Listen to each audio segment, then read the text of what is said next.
ನಿತಿನ್ ಇವತ್ತು 8 ವರ್ಷಗಳ ನಂತರ ಊರಿಗೆ ಬರ್ತಾ ಇದ್ದ. ಇಲ್ಲಿ ಬಂದು ಅವನಿಗೆ ತುಂಬಾನೇ ಚೆನ್ನಾಗನ್ಸ್ತಿತ್ತು. ಸಂಜೆ ಅವನು ನದಿ ತೀರದಲ್ಲಿ ಅವನ ಬಾಲ್ಯ ಸ್ನೇಹಿತರನ್ನ ಭೇಟಿ ಮಾಡ್ತಾನೆ. ಮತ್ತೆ ಅವ್ರ ಹತ್ರ ಬಹಳಷ್ಟು ಮಾತನಾಡ್ದ. ನಡಿ, ಹಳ್ಳಿ ಮಾತು ತುಂಬಾನೇ ಆಯ್ತು. ನೀನು ಪೇಟೆ ಬಗ್ಗೆ ಹೇಳು ಒಂದ್ ಸ್ವಲ್ಪ. ಪೇಟೆ ಲೈಫ್ ಅಂತೂ ತುಂಬಾನೇ ಚೆನ್ನಾಗಿದೆ. ನಮಗ್ ಬೇಕಾಗಿದ್ದೆಲ್ಲ ಆರಾಮಾಗೆ ಸಿಗುತ್ತೆ. ಅಲ್ಲಿ ಇದ್ಕೊಂಡು ನನಗೆ ನಾನ್ ವೆಜ್ ತಿನ್ನೋ ಅಭ್ಯಾಸ ಎಷ್ಟು ಮಟ್ಟಿಗೆ ಆಯ್ತು ಅಂದ್ರೆ ಕೇಳಲೇ ಬೇಡ. ನಾನು ಮೀನಂತೂ ದಿನಾ ತಿಂತೀನಿ. ಓ ಹೌದಾ, ನೀನಿಲ್ಲಿ 1 ತಿಂಗಳು ಇರ್ತೀಯ ಅಲ್ವಾ? ಹಾಗಾದ್ರೆ ಇಲ್ಲಿ ಹೇಗಿರ್ತೀಯ? ಅರೆ, ಅದಕ್ಕೂ ನಾನು ತಯಾರಿ ಮಾಡ್ಕೊಂಡೇ ಬಂದಿದ್ದೀನಿ. ಇಷ್ಟನ್ನ ಹೇಳಿ ಅವನು ಹತ್ರದಲ್ಲೇ ಇಟ್ಟಿದ್ದಂತ ಅವನ ಬಾಸ್ಕೆಟ್ ಮತ್ತೆ ಬಲೆನ ತೋರಿಸ್ತಾನೆ. ಅರೆ ವಾ, ನೀನು ಮೀನ್ ಹಿಡಿಯಕ್ಕೆ ಯೋಚಿಸ್ತಾ ಇದ್ಯಾ? ಹಾಗಾದ್ರೆ ನಾನು ಇವತ್ತು ನಿನ್ ಜೊತೆ ನಿಮ್ ಮನೆಗ್ ಬರ್ತೀನಿ. ನನಗೆ ಇವತ್ತು ಮೀನ್ ತಿನ್ನಕ್ಕೆ ತುಂಬಾ ಆಸೆ ಆಗ್ತಾ ಇದೆ. ಅವೇ ತುಂಬಾ ಕತ್ಲೆ ಆಗ್ತಾ ಇದೆ. ನಾವು ಇವಾಗ ವಾಪಸ್ ಮನೆಗ್ ಹೋಗ್ಬೇಕು. ನೀವಂತೂ ಹೋಗೋದಿದ್ರೆ ಹೋಗಿ, ನಾನಂತೂ ಮೀನ್ ತಗೊಳ್ಳದಲ್ಲೇ ನಾನು ವಾಪಸ್ ಹೋಗೋದಿಲ್ಲ. ನಿತಿನ್, ಇಷ್ಟು ರಾತ್ರಿಲಿ ನೀನ್ ಮೀನ್ ಹಿಡ್ಕೊಂಡು ಮನೆಗ್ ಹೋಗ್ತೀಯಾ? ಹಾ ಹಾ, ಇದನ್ನ ನಾನು ಹಸಿ ಅಂತೂ ತಿನ್ನಕ್ಕಾಗಲ್ವೇ? ನಿನಗ್ ಗೊತ್ತಲ್ವಾ ನೀನು ಈ ಕಾಡ್ ದಾರಿಲೇ ಹೋಗ್ಬೇಕು ಅಂತ? ಆ ದಾರಿಲಿ ನೀನು ಹೋದ್ರೆ ದಾರಿಲಿ ಮೇಷೋಭೂತ ಏನಾದ್ರು ಸಿಕ್ಕಿದ್ರೆ ಪ್ರಾಣ ಹೋಗೋ ಸಾಧ್ಯತೆನೂ ಇರುತ್ತೆ. ಈ ಮೇಷೋಭೂತ ಅಂದ್ರೆ ಏನು? ಮೇಷೋ ಒಂದು ರೀತಿಯ ಭೂತ. ಅದಕ್ಕೆ ಮೀನಂದ್ರೆ ತುಂಬಾ ಇಷ್ಟ. ಅದಕ್ಕೋಸ್ಕರ ಅವಳು ಏನ್ ಬೇಕಾದ್ರೂ ಮಾಡ್ತಾಳೆ. ಆ ಲೆಕ್ಕಕ್ಕೆ ಯೋಚನೆ ಮಾಡಿದ್ರೆ ನಾನು ಒಂದ್ ರೀತಿಲಿ ಮೇಷೋ ಭೂತಾನೇ ಆದೆ. ಅದಾದ್ಮೇಲೆ ಉಳಿದಿಬ್ರು ಹೊರಟ್ಬಿಡ್ತಾರೆ. ಮತ್ತೆ ರಾಜ್ ಮತ್ತೆ ನಿತಿನ್ ಬಾಸ್ಕೆಟ್ ತುಂಬಾ ಮೀನ್ ಹಿಡಿತಾರೆ. ನಾನು ಹೇಳ್ತೀನಿ, ಇವತ್ತು ತುಂಬಾನೇ ಮಜಾ ಬಂತು. ಮೀನನ್ನ ತುಂಬಾ ವರ್ಷಗಳಿಂದನೇ ತಿಂದಿರ್ಲಿಲ್ಲ. ಅವರಿಬ್ರು ಮನೆ ಕಡೆಗೆ ಹೊರಟಿದ್ರು. ಆಗ ಅವ್ರಿಗೆ ಮರದ ಹಿಂದೆ ಯಾರೋ ಇರೋ ಹಾಗೆ ಭಾಸವಾಗುತ್ತೆ.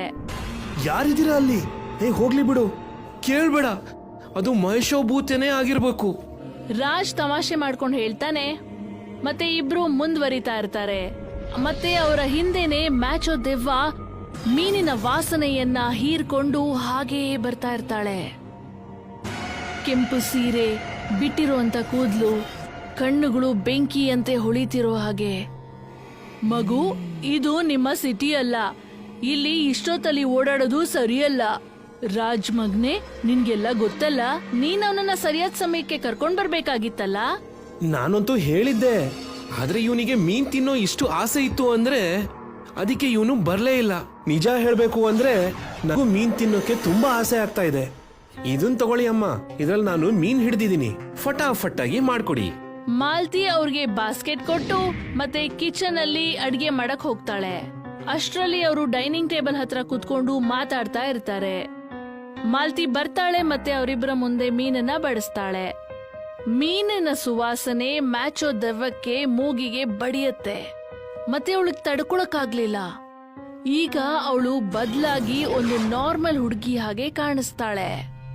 ಮತ್ತೆ ಇದ್ದಕ್ಕಿದ್ದ ಹಾಗೆ ಅವಳು ಮನೆ ಒಳಗಡೆ ದಾಖಲಾಗ್ತಾಳೆ. ಅರೆ ಮಗಳೇ, ಯಾರ್ ನೀನು? ಅವಳು ಕೇಳಿದ್ದಕ್ಕೆ ಇವಳು ಯಾವುದೇ ಉತ್ತರ ಕೊಡೋದಿಲ್ಲ.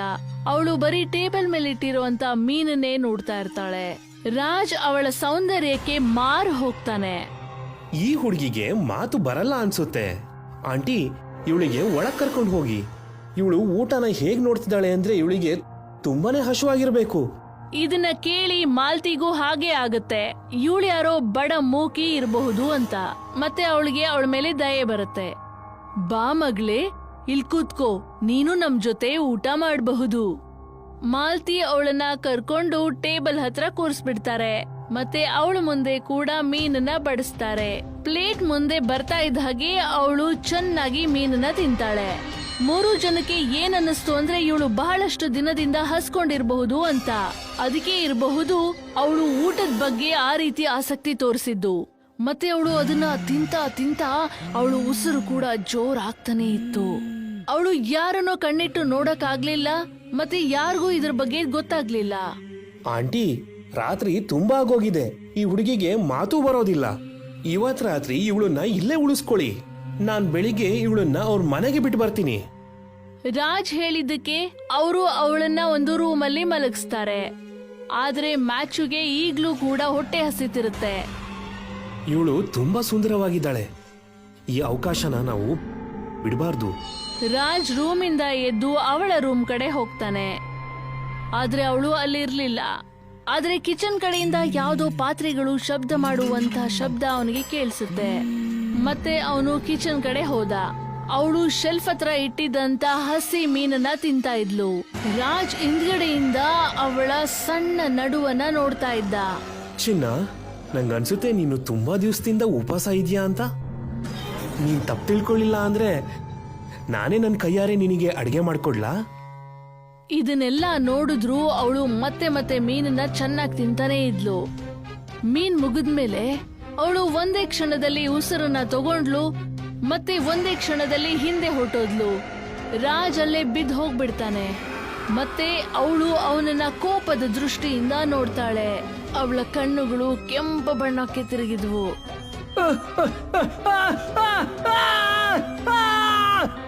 ಅವಳು ರಾಜ್ನ ಎದೆ ಮೇಲೆ ಕುತ್ಕೊಂತಾಳೆ. ಮತ್ತೆ ಅವಳ ಚೂಪಾದ ಉಗುರುಗಳನ್ನ ಅವನ ಎದೆಯೊಳಗೆ ಬಗದು ಅವನ ಹೃದಯವನ್ನ ತೆಗೆದು ಬಿಡ್ತಾಳೆ. ಅವಳು ಕಿರ್ಚೋದನ್ನ ಕೇಳಿಸ್ಕೊಂಡು ನಿಖಿನ್ ಮತ್ತೆ ಮಾಲ್ತಿ ಇಬ್ರು ಎದ್ದು ಹೋಗ್ತಾರೆ. ಮತ್ತೆ ಕಿಚನ್ ಕಡೆ ಹೋಗ್ತಾರೆ. ಮತ್ತೆ ಎದುರುಗಡೆ ನೋಡಿ ಅವರು ನಿಬ್ಬೆರ್ಗಾಗ್ಬಿಡ್ತಾರೆ. ರಾಜ್ ನೆಲದಲ್ಲಿ ಬಿದ್ದು ಹೋಗ್ಬಿಟ್ಟಿರ್ತಾನೆ. ಮತ್ತೆ ಮ್ಯಾಚೋ ಅಲ್ಲೇ ಕುತ್ಕೊಂಡು ಮೀನನ್ನ ತಿಂತಾ ಇರ್ತಾಳೆ. ಅಮ್ಮ, ಇವಳು ಮ್ಯಾಶೋ ಭೂತ್ನಿ. ಇದ್ರ ಬಗ್ಗೆ ನನಗೆ ಮೇಹುಲ್ ಹೇಳಿದ್ದ. ಬೇಗ ಹೊಡಿ ನನ್ ಜೊತೆ ಎಲ್ಲರೂ. ನಿತಿನ್ ಮಾಲ್ತಿನ ಕರ್ಕೊಂಡು ಮೇಹುಲ್ ಮನೆಗೆ ಹೋಗ್ತಾನೆ. ಮತ್ತೆ ಅವನಿಗೆ ಎಲ್ಲ ವಿಷಯ ಹೇಳ್ತಾನೆ. ನಾನ್ ನಿನಗೆ ಮೊದ್ಲೇ ಹೇಳಿದ್ದೆ, ಆದ್ರೆ ನನ್ನ ಮಾತನ್ನ ನೀನು ತಮಾಷೆ ಆಗಿ ತಗೊಂಡೆ ಅಲ್ವಾ? ಆದ್ರೆ ನಾವ್ ಇವಾಗ ಏನ್ ಮಾಡಬಹುದು? ಅವಳು ನಮ್ಮ ಮನೆ ಬಿಟ್ಟು ಹೋಗೋದಿಲ್ವಾ? ಮ್ಯಾಶೋ ಭೂತ್ನಿ ಮೀನನ್ನ ತುಂಬಾ ಇಷ್ಟಪಡ್ತಾಳೆ. ಅದಕ್ಕೋಸ್ಕರ ಅವಳು ಏನ್ ಬೇಕಾದ್ರೂ ಮಾಡ್ತಾಳೆ. ಆದ್ರೆ ಅವಳಿಗೊಂದು ದೌರ್ಬಲ್ಯ ಇದೆ. ನೀರೇ ಅವಳಿಗೆ ಶಾಪ. ಹಾಗಾಗಿ ಅವಳು ಕೆರೆಯಲ್ಲಿ ಸ್ವತಃ ಮೀನ್ ಹಿಡಿಯೋಕೆ ಹೋಗೋದಿಲ್ಲ.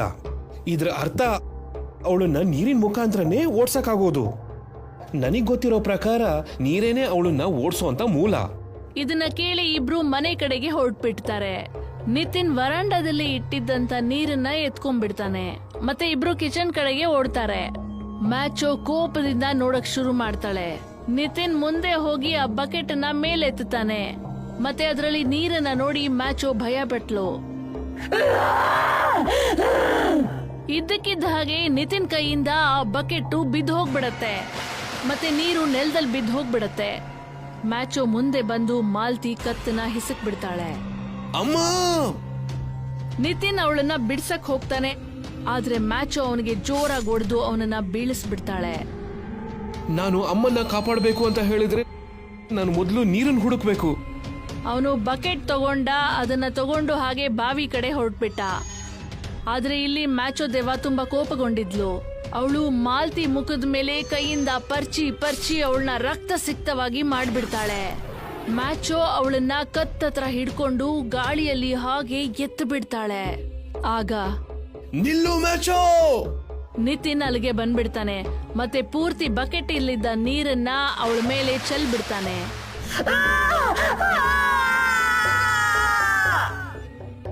ಮ್ಯಾಚೋ ಹೇಗ್ ಒದ್ದಾಡ್ತಾ ಇದ್ಲು ಅಂದ್ರೆ ಅವಳ ಮೇಲೆ ನೀರಲ್ಲ ಆಸಿಡ್ ಹಾಕಿದಾರೇನೋ ಅನ್ನೋ ಹಾಗೆ.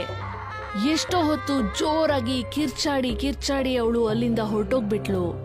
ನಿತಿನ್ ಅವನ ತಾಯಿಯನ್ನ ತಬ್ಕೊಂಡ್ಬಿಡ್ತಾನೆ. ಆಮೇಲೆ ಎಲ್ಲವೂ ಶಾಂತವಾಗ್ಬಿಡುತ್ತೆ. ಈ ಕತೆ ಉರೈ ಊರ್ನದು. ಇಲ್ಲಿ ಒಬ್ಳು ಪಿಶಾಚಿ ಮೀನು ಮಾರಲು ಸ್ಮಶಾನದಿಂದ ಊರಿಗೆ ಬರ್ತಾಳೆ. ಮೀನ್ ಮಾರೋ ಈ ಪಿಶಾಚಿ ಊರಿನವ್ರ ಹತ್ರ ಮೀನ್ ತಗೊಳಕ್ಕೆ ವಿನಂತಿ ಮಾಡೋದಿಲ್ಲ. ಅದ್ರ ಬದಲು ಹೆದರಿಸಿ ಮೀನ್ ತಗೊಳಕ್ ಹೇಳ್ತಾಳೆ. ಮೀನ್ ತಗೊಳ್ಳಿ, ಮೀನು, ತಾಜಾ ಮೀನು, ವಿಷದ ಮೀನು.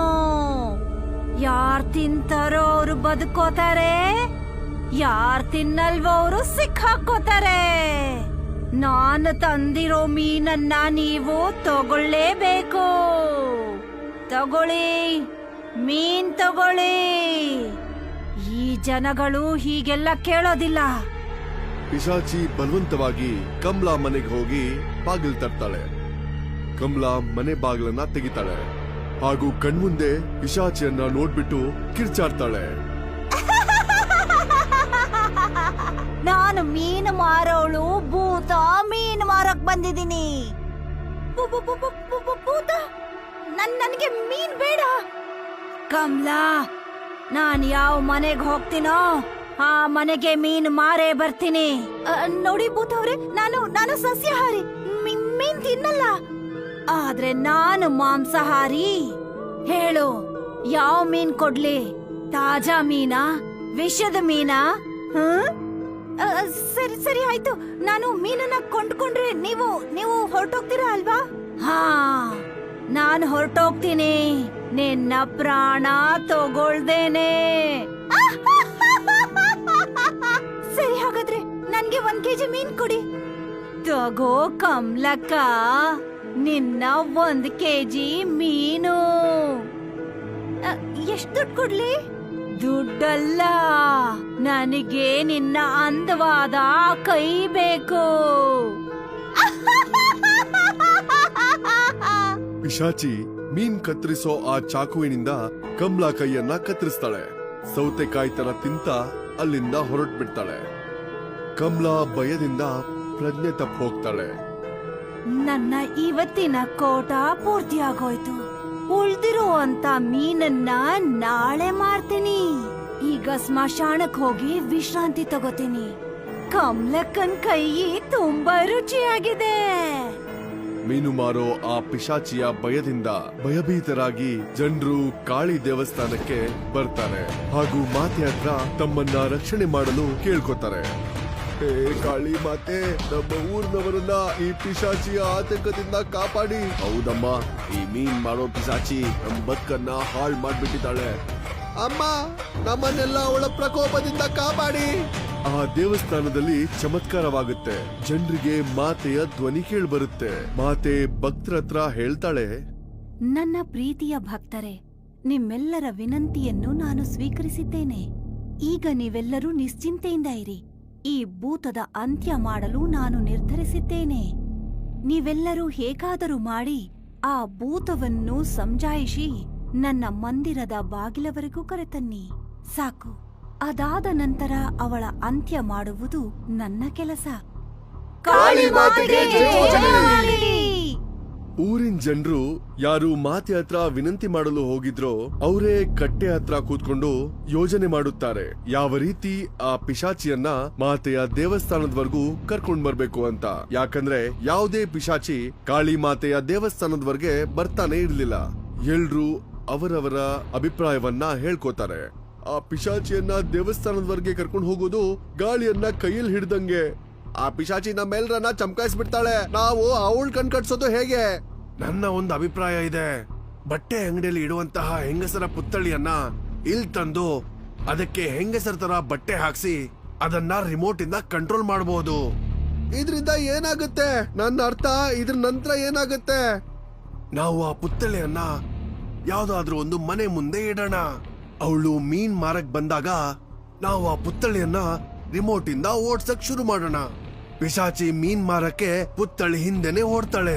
ಆ ಪಿಶಾಚಿ ಪುತ್ಥಳಿ ಹತ್ರ ಮಾತಾಡಿದ್ರೆ ಉತ್ತರ ಯಾರು ಕೊಡ್ತಾರೆ ಹೇಳಿ?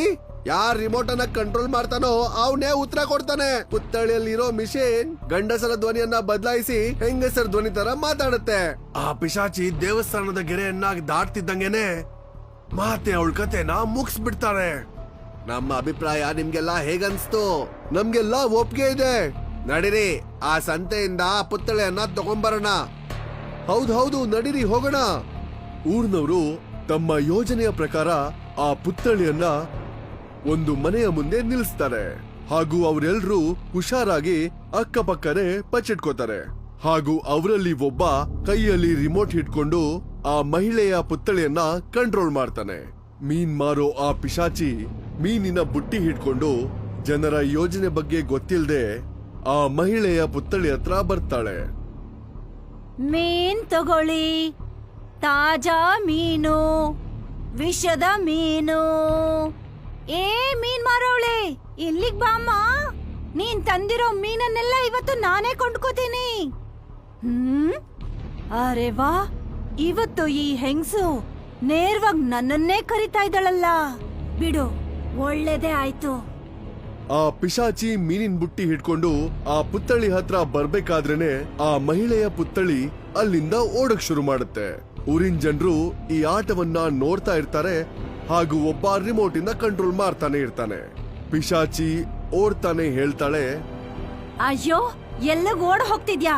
ನೀನೇ ತಾನೇ ನನ್ನ ಕರ್ದಿದ್ದು. ನಮ್ಮನೆ ದೇವಸ್ಥಾನದ ಹತ್ರ ಇದೆ, ಬೇಗ ಬಾ. ನಿನ್ ಹತ್ರ ಬಾಂಗ್ಡಾ, ಪಾಂಪ್ಲೆಟ್, ರೋಹು, ಮತ್ತಿ ಈ ಮೀನ್ಗಳೆಲ್ಲ ಇದೆ ತಾನೇ? ಹಾ, ನಿನಗೆ ಏನ್ ಬೇಕೋ ಎಲ್ಲ ಇದೆ. ಸ್ವಲ್ಪ ನಿಂತ್ಕೋ ನೀನು. ಅಷ್ಟೇ, ಇನ್ನು ಓಡಕ್ಕಾಗಲ್ಲ. ನೋಡು, ನನ್ ಮನೆ ಬಂದೇ ಬಿಡ್ತು. ನಿನ್ ಮನೆನಾ? ಆದ್ರೆ ಇಲ್ಲಿ ಯಾವ್ದೇ ಮನೆ ಇಲ್ವಲ್ಲ. ಇಲ್ಲಿದ್ಯಲ್ಲ ಕಾಳಿ ದೇವಸ್ಥಾನದ ಮನೆ. ದೇವಸ್ಥಾನದ ಹೆಸರು ಕೇಳುತ್ತಲೇ ಪಿಶಾಚಿ ಗಾಬರಿಗೊಳ್ತಾಳೆ. ಭಯಭೀತಳಾಗಿ ಓಡಕ್ಕೆ ಪ್ರಯತ್ನ ಪಡ್ತಾಳೆ, ಆದ್ರೆ ಓಡಕ್ಕೆ ಆಗೋದಿಲ್ಲ. ಯಾಕಂದ್ರೆ 4 ದಿಕ್ಕಲ್ಲೂ ಅಗ್ನಿ ಅವಳನ್ನ ಸುತ್ತಾಕತ್ತೆ. ಅಷ್ಟರಲ್ಲಿ ಊರಿನವರು ಕೂಡ ಅಲ್ಲಿ ಬಂದ್ಬಿಡ್ತಾರೆ. ಪಿಶಾಚಿಗೆ ಊರಿನವರ ಯೋಜನೆ ಬಗ್ಗೆ ಗೊತ್ತಾಗುತ್ತೆ. ಮತ್ತೆ ಜೋರಾಗಿ ಹೇಳ್ತಾಳೆ, ಮೋಸ! ನೀವೆಲ್ರೂ ಸೇರಿ ಮೋಸ ಮಾಡಿದಿರಾ. ಇದು ಮೋಸ ಅಲ್ಲ, ಮಾತೆಯ ಆದೇಶವಾಗಿತ್ತು. ಕಾಳಿ ಮಾತೆಯ ಆದೇಶನಾ? ಹೌದು, ಇದು ನನ್ನ ಆದೇಶವೇ. ಆದ್ರೆ ನೀವ್ಯಾಕ್ ನನ್ನ ಇಲ್ಲಿ ಕರೆದ್ರಿ? ನಿನ್ನನ್ನು ಅಂತ್ಯ ಮಾಡಲು ಭೂತ. ನೀನು ಮೀನಿನ ವ್ಯಾಪಾರದ ಹೆಸರಿನಲ್ಲಿ ಸಾವಿನ ವ್ಯಾಪಾರ ಮಾಡುತ್ತಿರುವೆ. ಹಾಗಾಗಿ ನಿನ್ನ ಸರ್ವನಾಶ ಅಗತ್ಯವಾಗಿದೆ. ಈಗಲೇ ನಾನು ನಿನ್ನನ್ನು ಭಸ್ಮ ಮಾಡುತ್ತೇನೆ. ಬೇಡ, ನನ್ನನ್ನ ಸಾಯಿಸ್ಬೇಡ. ಈಗ ನಾನು ಮೀನ್ ಮಾರೋದಕ್ ಬರಲ್ಲ. ವಾಪಸ್ ಸ್ಮಶಾನಕ್ಕೆ ಹೊರಟೋಗ್ತೀನಿ. ಮೀನು ಮಾರೋ ಭೂತವೇ, ಇಲ್ಲಿಗೆ ಬರುವ ಅವಕಾಶ ನಿನಗೆ ಸಿಗುವುದೇ ಇಲ್ಲ. ಬೇಡ, ನನ್ ಮೇಲ್ ನಂಬಿಕೆ ಇರ್ಲಿ. ಇನ್ಮೇಲೆ ನಾನು ಯಾರಿಗೂ ತೊಂದರೆ ಕೊಡಲ್ಲ. ನೀನು ಕಮಲಾಳನ್ನು ಹತ್ಯೆ ಮಾಡಿರುವೆ, ಅರುಣನ ಕಾಲನ್ನು ಕತ್ತರಿಸಿರುವೆ. ಎಷ್ಟೋ ಅಪರಾಧಗಳು ನಿನ್ನ ಹೆಸರಿನಲ್ಲಿವೆ. ಅದಕ್ಕೆ ದಂಡ ಸಿಗುವುದು ಅಗತ್ಯವಾಗಿದೆ. ನಾನು ನಿನ್ನ ಜೀವನವನ್ನು ಸಮಾಪ್ತ ಮಾಡುತ್ತಿದ್ದೇನೆ.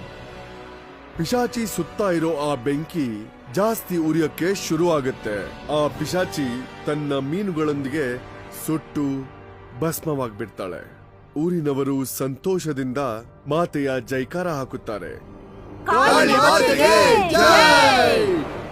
ಫಿರಂಗಿಪುರ್ ಅನ್ನೋ ಒಂದು ಹಳ್ಳಿ ಇತ್ತು.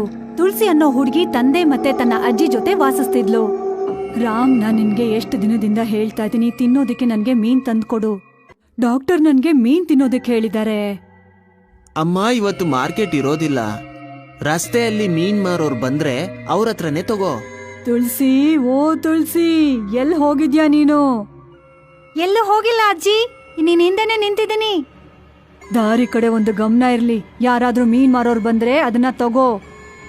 ಮಧ್ಯಾಹ್ನದ ಸಮಯದಲ್ಲಿ ಮೀನ್ ಮಾರೋಳೊಬ್ಳು ಹಳ್ಳಿಗ್ ಬರ್ತಾಳೆ. ತಾಜಾ ಮೀನ್ ತಗೊಳ್ಳಿ, ತಾಜಾ, ಒಂದು ಮುಳ್ಳಿರೋ ಮೀನ್ ತಗೊಳ್ಳಿ. ಆಂಟಿ, 1 kg ಮೀನಿಗೆ ಎಷ್ಟಾಗತ್ತೆ? ದುಡ್ಡನ್ನ ಕೇಳ್ಬೇಡ ಮಗಳೇ, ತುಂಬಾ ಒಳ್ಳೆ ಮೀನಿದು. ಬರೀ ಮಾಂಸನೇ ಇರುತ್ತೆ, ಇದ್ರಲ್ಲಿ ಮುಳ್ಳು ಇರಲ್ಲ, ರಕ್ತನೂ ಇರಲ್ಲ. ಸರಿ ಆಯ್ತು, 1 kg ಮೀನ್ ಕೊಡಿ. ಅವತ್ತಿನ ರಾತ್ರಿ ತುಳಸಿ ಅಜ್ಜಿ ಮೀನನ್ನ ತಿಂದು ಮಲ್ಕೊಂಡ್ರು. ಅರ್ಧ ರಾತ್ರಿನಲ್ಲಿ ಇಡೀ ಹಳ್ಳಿನಲ್ಲಿ ನಿಶಬ್ದವಾಗಿದ್ದಾಗ ಇದ್ದಕ್ಕಿದ್ದ ಹಾಗೆ ತುಳಸಿ ಅಜ್ಜಿ ಎದ್ರು. ಅಜ್ಜಿ ಮನೆಯಿಂದ ಹೊರಗ್ ಬಂದು ಕಾಡಿನ ಕಡೆ ಹೊರಟ್ರು. ಬೆಳಿಗ್ಗೆ ತುಳಸಿ ಎದ್ದು ನೋಡಿದಾಗ ಮೇನ್ ಗೇಟ್ ಓಪನ್ ಆಗಿರೋದನ್ನ ಅವಳು ನೋಡ್ತಾಳೆ. ಅಪ್ಪ ಮತ್ತೆ ಅಜ್ಜಿ ನಿದ್ದೆ ಮಾಡ್ತಿದ್ದಾರೆ. ಮತ್ತೆ ಗೇಟ್ ಯಾರು ಓಪನ್ ಮಾಡಿದ್ರು? ಅವತ್ತು ಮಧ್ಯಾಹ್ನ ಅಜ್ಜಿಗೆ ಊಟ ಕೊಡುವಾಗ ಅವಳು ನೋಡ್ತಾಳೆ, ಅಜ್ಜಿ ಕತ್ತಲ್ಲಿ ಹಲ್ಲಿನ ಮಾರ್ಕ್ ಇರತ್ತೆ. ಅಜ್ಜಿ, ನಿಮ್ ಕತ್ತಲ್ಲಿ ಹಲ್ಲಿನ ಮಾರ್ಕ್ ಹೇಗೆ? ಕುತ್ಕೆನಲ್ಲಿ ಗುರ್ತಾ? ಇದನ್ನ ನಾನು ಕೂಡ ನೋಡ್ಲೇ ಇಲ್ಲ. ನನ್ಗನ್ಸತ್ತೆ ರಾತ್ರಿ ಯಾವ್ದೋ ಹುಳ ಕಚ್ಚಿರ್ಬೇಕು ಅಂತ. ಆ ದಿನ ಮೀನ್ ಮಾರೋಳು ಮತ್ತೆ ಹಳ್ಳಿಗ್ ಬಂದ್ಲು. ಮೀನ್ ತಗೊಳ್ಳಿ, ಪ್ರೋಟೀನ್ ಇಂದ ತುಂಬಿದೆ, ತಾಜಾ ತಾಜಾ ಮೀನು. ಇವತ್ತು ತುಳಸಿ ಪಕ್ಕದ ಮನೇಲಿರೋ ಕೇಶವ್ ಮೀನನ್ನ ತಗೊಂಡ್ರು. ಆಂಟಿ ಅವ್ರೆ, ಮೀನು ಎಷ್ಟಮ್ಮ ಕೆಜಿಗೆ? ತಗೊಳಪ್ಪ ತಗೋ, ದುಡ್ಡು ಕೇಳ್ಬೇಡ. ಇಂಥ ಮೀನು ನೀನ್ ಎಲ್ಲಿ ಹುಡ್ಕುದ್ರು ಸಿಗೋದಿಲ್ಲ. ಆಮೇಲೆ ಇನ್ನೊಂದ್ ವಿಷಯ, ನೀನ್ ನನ್ನ ಆಂಟಿ ಅಂತ ಕರಿಬೇಡ, ನಾನಿನ್ನು ಯವ್ವನ ಹುಡುಗಿ. ಅವತ್ ರಾತ್ರಿ ಕೇಶವ್ ಕೂಡ ಮೀನ್ ತಿಂದ. ಅವನು ಕೂಡ ಇದ್ದಕ್ಕಿದ್ದ ಹಾಗೆ ಅರ್ಧ ರಾತ್ರಿನಲ್ಲಿ ಅವನ ಹಾಸಿಗೆಯಿಂದ ಎದ್ದು ಕಾಡಿನ ಕಡೆ ಹೊರಟ. ಮಾರನೇ ದಿನ ತುಳಸಿ ಕೇಶವ್ ಮನೆಗೆ ತರಕಾರಿ ಇಸ್ಕೊಳಕ್ಕೆ ಅಂತ ಹೋದಾಗ ಕೇಶವ್ ಕತ್ತಲ್ಲಿ ಅಜ್ಜಿ ಕತ್ತಲ್ಲಿ ಹೇಗೆ ಮಾರ್ಕ್ ಇತ್ತೋ ಅದೇ ಮಾರ್ಕನ್ನ ನೋಡ್ತಾಳೆ. ಕೇಶವ್, ನಿನ್ ಕತ್ತಲ್ಲಿ ಈ ಮಾರ್ಕ್ ಹೇಗೆ? ಕತ್ತಿನ ಮೇಲೆ ಮಾರ್ಕ? ನನ್ಗದ್ರ ಬಗ್ಗೆ ಗೊತ್ತೇ ಇಲ್ವಲ್ಲ. ಬಹುಶಃ ನಾನು ಉಗ್ರೇತ್ ಆಗಿರ್ಬೋದು. ಕೇಶವ್ ಮನೆಯಿಂದ ತರಕಾರಿ ಇಸ್ಕೊಂಡು ಯಾವಾಗ ಅವಳು ವಾಪಸ್ ಮನೆಗ್ ಬರ್ತಾಳೋ ಅಲ್ಲಿ ಅಜ್ಜಿ ಮೂರ್ಛೆ ಹೋಗಿರೋದನ್ನ ನೋಡ್ತಾಳೆ. ಅಜ್ಜಿ ಎದ್ದೇಳಿ, ಅಜ್ಜಿ ಏನಾಯ್ತು ನಿಮ್ಗೆ? ತುಳಸಿ ಓಡ್ ಹೋಗ್ತಾಳಲ್ಲಿಂದ. ಡಾಕ್ಟರ್ನ ಕರ್ಕೊಂಡು ಬರ್ತಾಳೆ. ಹೆದರ್ಕೊಳ್ಳೋ ಅವಶ್ಯಕತೆ ಇಲ್ಲ. ಇವರ ದೇಹದಲ್ಲಿ ರಕ್ತ ಕಡಿಮೆ ಆಗಿದೆ. 1 ಬಾಟಲ್ ರಕ್ತ ಹೇರಿಸ್ಬೇಕಾಗುತ್ತೆ. ತುಳಸಿ ಇವಾಗ ಎಲ್ಲೇ ಹೋದ್ರೂ ಅವಳ ಗಮನ ಪೂರ್ತಿ ಜನಗಳ ಕತ್ತಿನ ಮೇಲಿರತ್ತೆ. ಆ ಹಳ್ಳಿನಲ್ಲಿ ತುಂಬಾ ಜನಗಳ ಕತ್ತಿನ ಮೇಲೆ ಆ ಹಲ್ಲಿನ ಮಾರ್ಕ್ ಕಾಣಿಸತ್ತೆ. ಅಜ್ಜಿ ಯಾವತ್ತು ಆ ಮೀನ್ನ ತಿಂದ್ರೋ ಅದ್ರ ಮಾರನೇ ದಿನನೇ ಅವ್ರ ಕತ್ತಿನ ಮೇಲೆ ಈ ಮಾರ್ಕ್ ಕಾಣಿಸ್ತು. ಕೇಶವ್ ಕೂಡ ಆ ಮೀನ್ ಮಾರೋಳ ಹತ್ರ ಮೀನ್ ತಗೊಂಡಿದ್ದನ್ನ ನಾನ್ ನೋಡಿದ್ದೆ.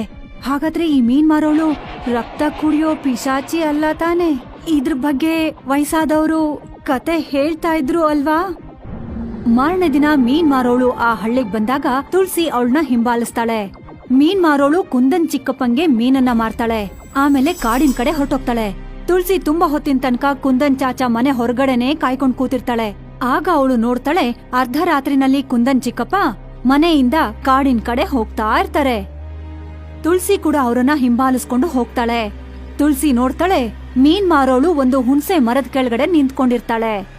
ಕುಂದನ್ ಚಿಕ್ಕಪ್ಪ ಮೀನ್ ಮಾರೋಳ್ ಮುಂದೆ ಹೋಗಿ ನಿಂತ್ಕೋತಾರೆ. ಬಂದಾಯ್ತು ಇವತ್ತಿನ ನನ್ನ ಊಟ. ನನ್ನ ಭೂತದ ಮೀನು ಹೇಗಿತ್ತು? ರುಚಿಯಾಗಿತ್ತಲ್ವಾ? ಮೀನ್ ಮಾರೋಳು ಕೂಡ್ಲೆ ಭೂತ ಆಗಿ ಕುಂದನ್ ಚಿಕ್ಕಪ್ಪ ಕುತ್ತಿಗೆಗೆ ತನ್ನ ಹಲ್ಲನ್ನ ಹಾಕಿ ರಕ್ತನ ಕುಡಿಯೋಕ್ ಶುರು ಮಾಡ್ತಾಳೆ. ನನ್ನ ಅನುಮಾನ ನಿಜ ಆಯ್ತು. ಈ ಮೀನ್ ಮಾರೋಳು ದೆವ್ವ, ಜನಗಳ ರಕ್ತ ಕುಡಿತಾಳೆ ಇವಳು. ತುಳಸಿ ಆ ಹಳ್ಳಿಲಿರೋ ಲೈಬ್ರರಿಗೆ ಹೋಗ್ತಾಳೆ. ಅಲ್ಲಿ ಪಿಚಾಚಿಗಳ ಪುಸ್ತಕ ಹುಡುಕ್ತಾಳೆ.